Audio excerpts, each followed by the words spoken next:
Hello dear viewer, 98% of those who watch the news on our channel are not subscribed. We request you to subscribe immediately and support us to continue publishing all the news in a quality manner.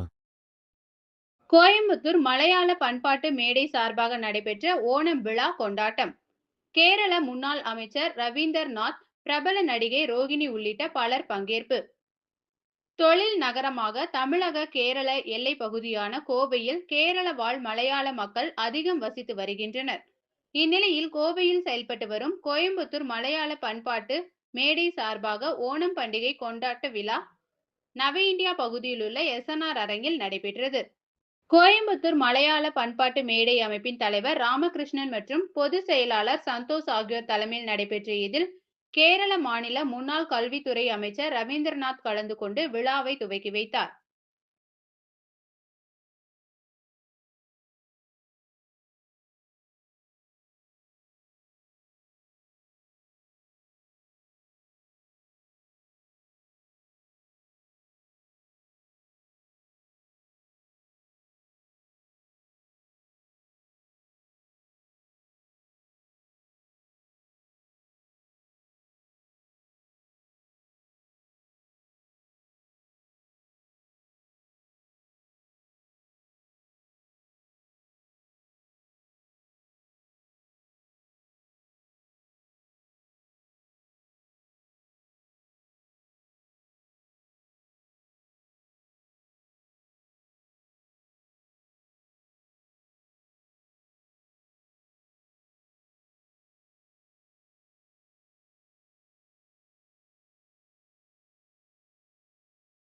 மட்டும் இல்லாமல் மற்ற cultural எல்லாத்துக்கும் மலையாள பண்பாட்டு மேடையை பொறுத்த வரைக்கும் ஓணம் அப்படிங்கிறது வந்து ஒரு நிகழ்ச்சி.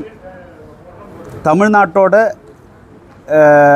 கலாச்சார விழாவான பொங்கல் திருவிழா மிகப்பெரிய அளவில் மலையாள பண்பாட்டு மேடை நடத்த வழக்கமுண்டு. எல்லா வருஷமும் வந்து மிகப்பெரிய அளவில் பொங்கல் திருவிழாவும் நடத்தும்.